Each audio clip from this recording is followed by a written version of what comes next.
today's world. That is why at Summit University Offa, Sun Offa, owned by Ansaruddin Society of Nigeria, our goal is not to produce only employable graduates, but to graduate entrepreneurs and job creators who shine in their world like the products of Sun Offa that they are. Enroll today by visiting www.summituniversity.edu.ng. Inter-university transfer is also available for undergraduates willing to complete their studies at Summit University Offa. Sun Offa. We shine like the sun. So permit me to call on the last speaker for today. He is Dr. Kayode Ayodele, and he'll be taking us through the topic, The Road to NCC Research Grant Success, My Suggestions. So he has about 15 minutes, and we'll be glad to hear you speak. Over to you, Doctor. Thank you.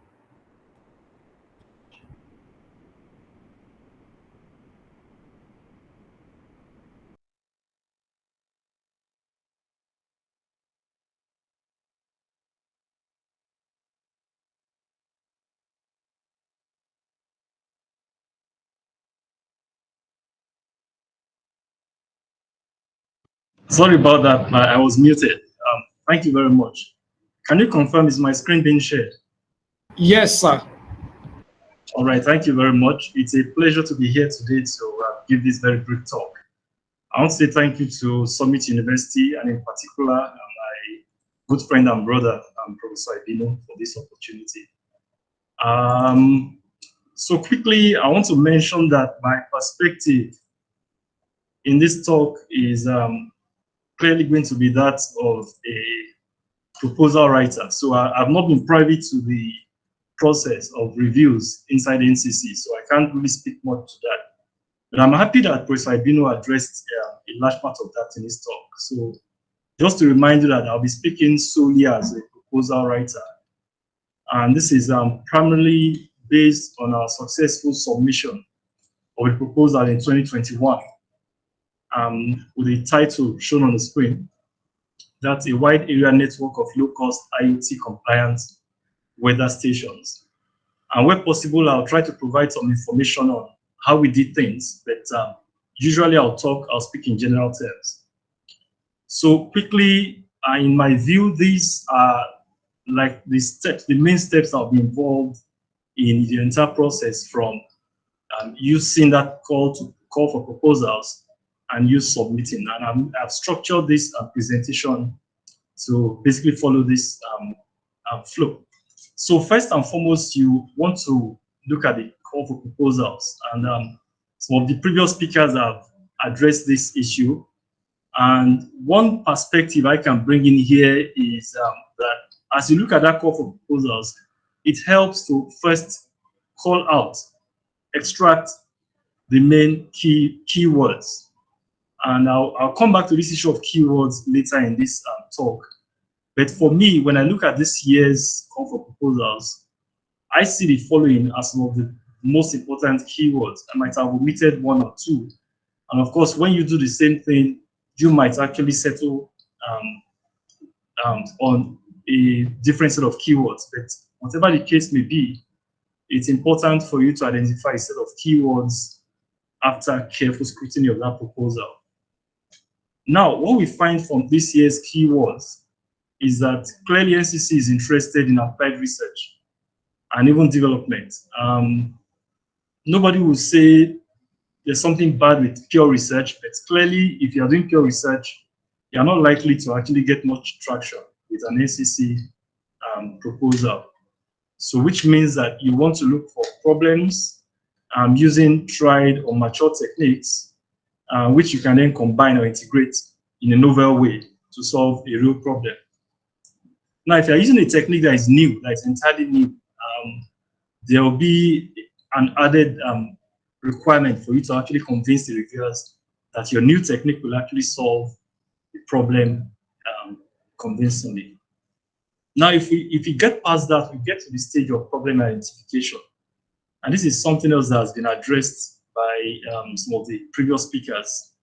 So the perspective I want to come at it from now is this triad. So I propose you look at it from this triad, where you have at the top national priorities. On the left here, you have NCC stated areas of research, and then your team's core expertise. Now, very quickly, this core expertise doesn't have to be only what is domiciled in the people you currently collaborate with, okay? There are expertise that you know you can get from leaders around or from within your network, all right? Now, talking about national priorities, I'm happy that Dr. Folorunsho spoke briefly about this during his talk, where he talked about topical problems that actually resonate with the current priorities nationally. So, and the reason why this is important is because you have to remember the NCC wants the most impactful proposals. So if your proposal looks to them like something that will solve a major problem, they are going to give you a second look. And if your proposal looks very exciting, technically speaking, but doesn't solve any problem of interest nationally, you probably will get less attention from them. So I have some examples on this slide. In the area of research box, I now have the 7 areas that NCC has indicated for this year's call cycle. And at the top, I included some things that look like normal, general national priorities. Now, the last one is controversial here because NCC, for you to get a link between NCC and healthcare, and especially looking at this year's priorities, you would actually have to make it a serious stretch, okay, to link up healthcare, which is a usual concern nationally, to the areas of problem. But nevertheless, with some creativity, you can actually do that. If you look at the first area of research this year, it says sensors for smart city applications. I'm sure that a very creative writer can find a way to wriggle through that and find a way to link it with that national concern of healthcare. Now, having said that, healthcare is not something I would immediately go to as a national priority to try to anchor your work with. It's key to mention at this point that in linking these 3 triads, the elements of this triad, there are 2 ways you can go about it. So one way is what I think of as technique-centric way, which means that your research group has some expertise that you are very comfortable with, or you are known for nationally, or you are very well published in. Everybody knows you in that area. That means you're going to start this process from this your core expertise triad. You start from your core expertise and then look towards the NCC areas of research to find the one that looks most compatible with your core expertise, and then try to situate that within the context of a national priority. Remember, we're talking about problem identification. We haven't even talked about writing proposal yet. This is right from the onset, once you see that call for proposals.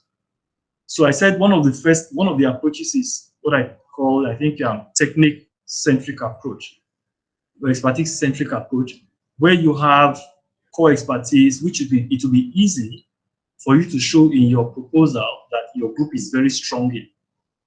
But there's another approach which you can think of as problem subspace approach, which means, well, you have a lot of collaborators that you can pull from their expertise. So it's not as if you are limited to a small core set of expertise, okay? But you have what you consider a very solid idea to solve a problem of national importance, of course, with relevance to the telecoms industry. So that's a different approach now that is more focused on what I think of as problem subspace. So in that situation, you start from the top here, okay? Look at the areas of research, and then look at available core expertise within your immediate environment or within your network of collaborators. Now I'll talk about team selection, because after problem identification, I said the next thing you should think about is your team selection. Now this is a surprisingly interesting aspect of your proposal writing.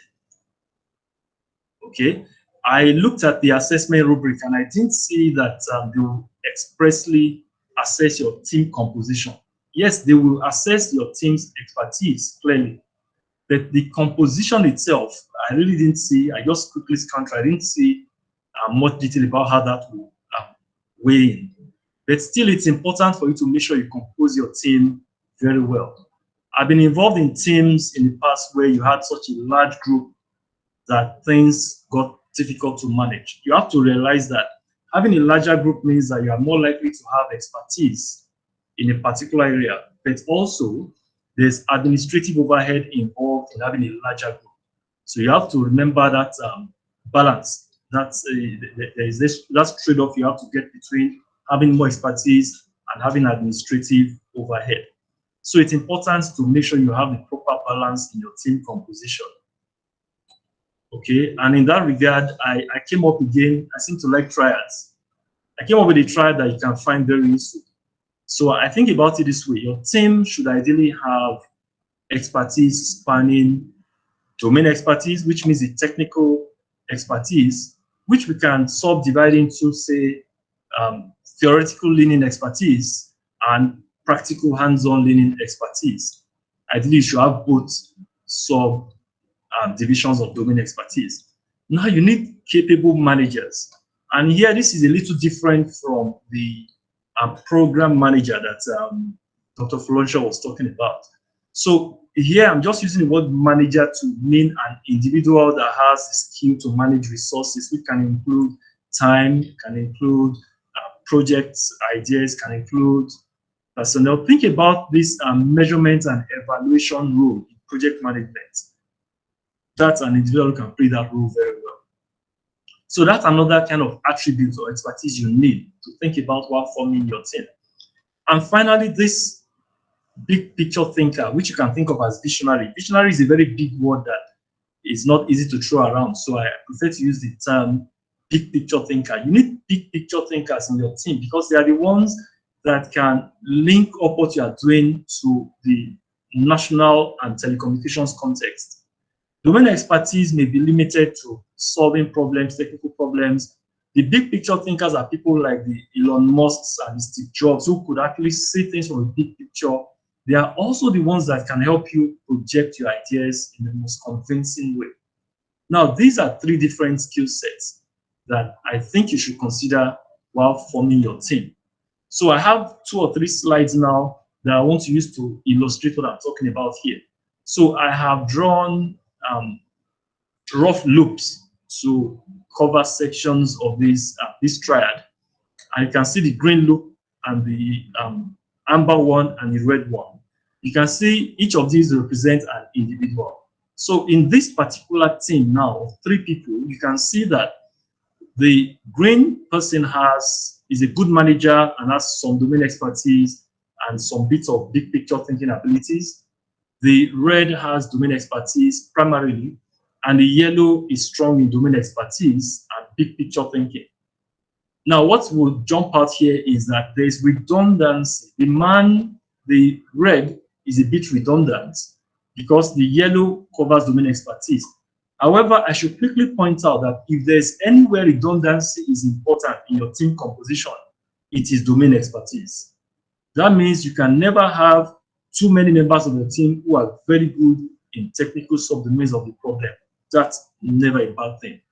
Nevertheless, I want to introduce the concept of overlaps or redundancy with this example here. And I will show you another group that takes that concept to an extreme level. Now you see there's how many members of this team now: the blue, the green, the amber, the red. There are 4 of them. And yet they all have technical expertise. They are very brilliant individuals. And none of them is this capable manager person. When you think about capable manager, think about the people who strike you as being stickler for rules, stickler for timelines and deadlines. You don't smile too much. They keep things moving. You need individuals like that. This group does not have an individual like that, even though they have domain expertise in spades. And they don't have a big picture thinker. They are likely to run into problems when they want to start interpreting their problem or their project to bring it to market or to sell it, to pitch it, to talk about how relevant it is to real life problems. So this is another team that illustrates this concept of team composition. Now, a third thing, you see, they have a slightly different problem. They have people who have management skills. They have technical expertise, but they are still lacking the domain expertise and the big picture thinking capability. So in a nutshell, in composing your team, it's important to try to ensure that each of these aspects of the triad are reflected in the individuals you bring together. And I would suggest that as soon as you have enough individuals to cover all the three parts of this triad, you stop increasing your team size, because increasing it further will just add administrative overhead without really introducing any new expertise or any new traits that you need in that team. So very quickly about gender balance, I'm not sure. I'm happy Dr. Folosho also addressed this issue of gender diversity and encouraged it. I didn't see NCC specifically saying they require gender diversity, but it's always a good thing to have, because if you look at these traits we talked about, it's clear that these traits are not just about technical expertise, but also about temperament. And while we cannot generalize, we do know that you expect to find a kind of spectrum of temperaments across male and female gender in a group. I'm not saying any particular temperament is domiciled in any particular gender, but when you have multiple genders, the two genders represented, you are more likely to see graduations in how these temperaments are expressed. So you are more likely to be able to cover all the aspects of this triad. In other words, it never hurts to have gender representation. Of course, if you don't have any females in your department or in your locality or your group, there's nothing you can do about that. You just go ahead. Now, students, I'm happy also students have been mentioned. I'll try to come at it from a slightly different perspective to complement what has been said earlier on. And first and foremost, an interesting observation, which I think all of us have made, or which if you haven't made, when I say it now, you will realize, of course, that's the truth, is that you are surprisingly more likely to find more brilliant students at the undergraduate level than at the graduate level in Nigeria. Why is this? Well, it has to do with the fact that most of the top students, let me not say most, a large percentage of the top students in the undergraduate programs will feel, and arguably so, that unless they go abroad for their graduate studies, they won't be fulfilling their potentials. So what that means is that most of the first class students you have in the undergraduate program, few of them will decide to stay in Nigeria for graduate studies. And we have this interesting situation where even though the graduate students are more experienced, of course, they know more than the undergraduates, in terms of intellectual horsepower, you will often find some undergraduates who rival your graduate students. So don't underestimate the ability of these undergraduate students. But it's important that you catch them early. So in my department, we have what we call group design courses. We have a course in part 3, another course in part 4.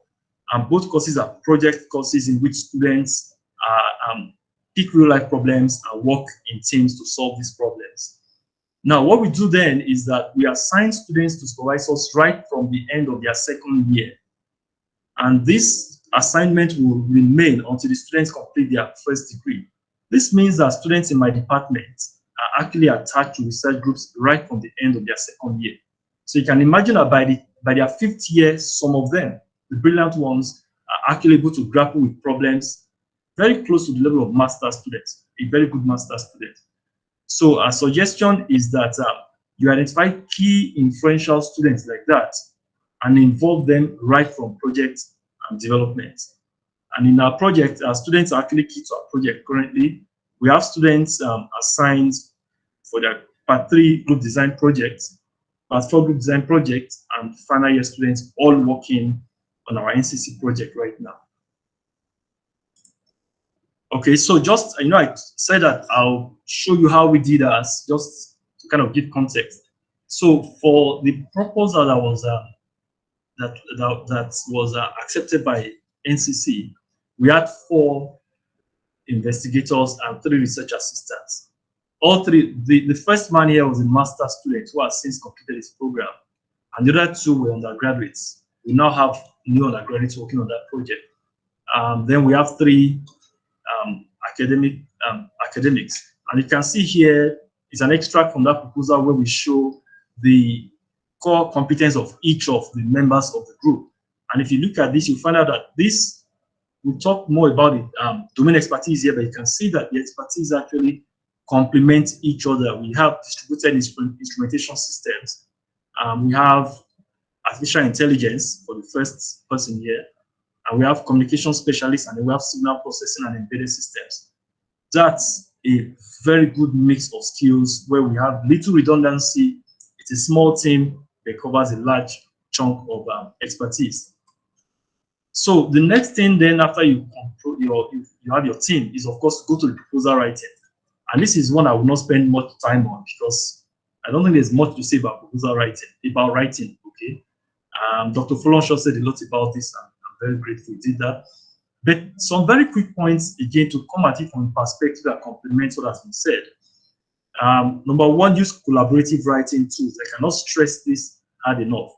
In 2023, we should not have writing where you pass a Word document from person to person, change version to version, and you lose track of who sent that one. The paragraph I put last year disappeared. This is 2023. You have to use collaborative writing tools. And Google Docs is a good option in this regard, okay? And when you're using Google Docs, some suggestions, you have to introduce conventions for your entire team to use. And what do I mean? I'll just show you 3 slides of pages I extracted from our proposal to show you what I mean by convention. So this is a Google Doc that we created back then that all of us could access simultaneously and work on simultaneously. And you can see in this Google Doc, you can see I got a version that showed this square brackets. In our group, we have a convention. Square brackets and red text indicate scaffolding. What do I mean by scaffolding? Scaffolding is something that will never make it into the final document. It's usually a comment or a question or an annotation that somebody wants to draw the attention of somebody else working on that document too. So in our group, as I said, our convention is we have square brackets with red font for annotations. And you can see the annotation here. Somebody is saying we can change this title. Somebody has noted that. And I'll show you another. Sorry, this is not very legible. But what is happening here is that somebody, I think I did this in this case, has looked at certain tasks and has assigned them to certain individuals. And as he's doing that, any member of the team from any part of the world is instantly seeing what he's doing and can actually make counter suggestions. This is what collaborative writing using Google Docs can allow you to do. And the final example shows somebody making a comment and says, important, we need to check what kind of sensors we are, blah, blah, blah. Then you can see to do. This is an example of scaffolding text that will never make it into the final document. But the takeaway from this aspect of my talk, is that in doing your proposal writing, you should use collaborative tools like Google Documents. Single word document that you circulate around, please don't, it just shouldn't work in 2023. That's so anachronistic. Now, more about proposal writing. I suggest, this is all about suggestions. I suggest you start with a skeleton because this is how we do it in my group. So once you create a Google document, you create the sections, just identify the section names with no text at the onset, okay? Just put the sections. And in this regard, once again, I want to build on what Dr. Folonshaw very graciously provided. He showed us that sketch that showed his team's page budget for their proposal. And I'll talk very briefly about that again very soon. So you can start with that same kind of outline in your Google documents. So I suggest that once you do that, you can then add annotations under each section. You add scaffolding text to show how each section will allow you to address each of the NCC requirements or keywords that you identified from the first step I talked about. Remember, I said I'll come back to talk about those keywords. This is where that comes in useful now, because now you've seen the keywords from the call for proposals.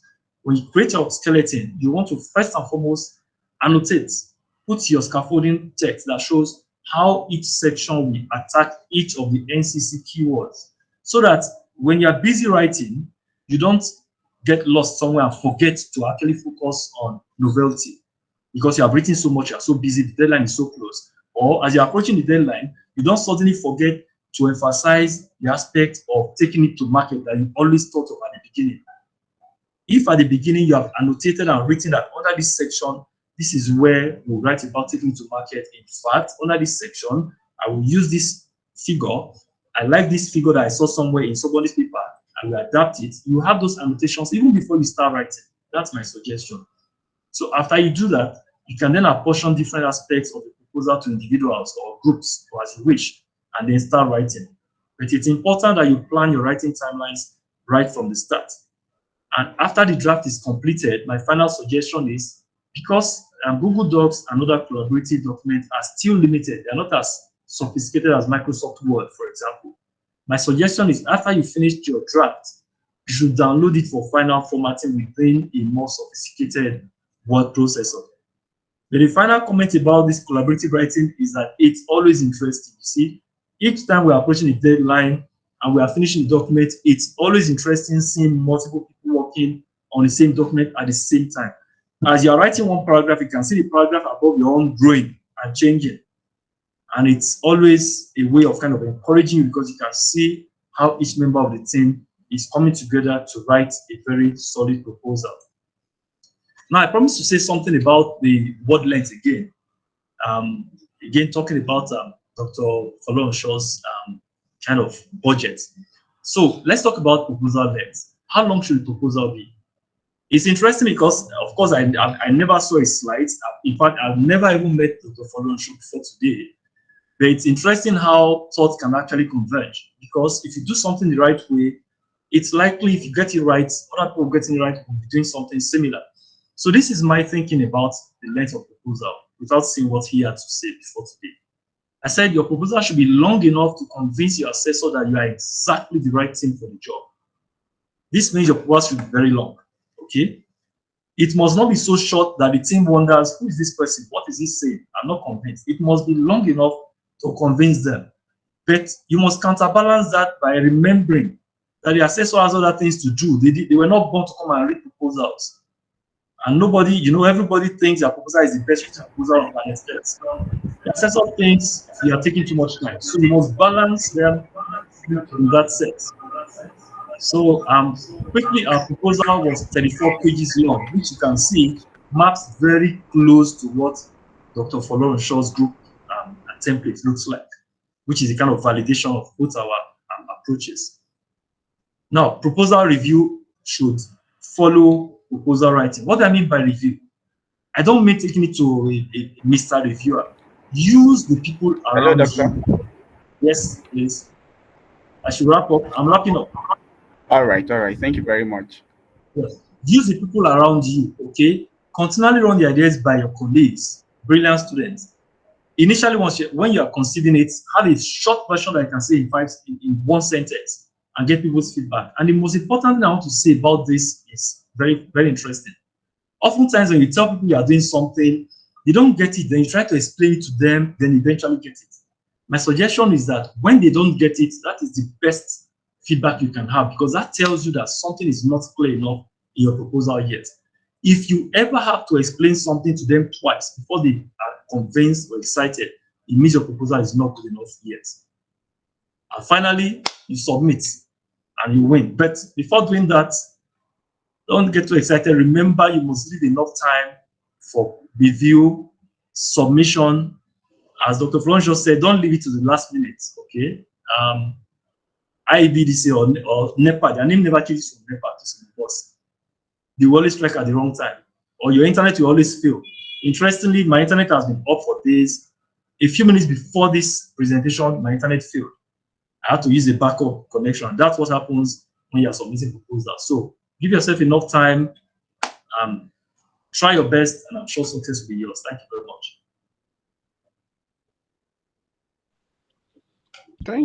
Thank you, Doctor, for your lecture. God bless you. Thank you very much, Doctor.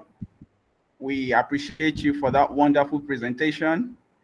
It's a kind of cap to virtually everything we've had so far, and it was really apt, educative, and very detailed. We appreciate you so much. And I can see some participants are already showing their appreciation as well. Thank you very much, Doctor.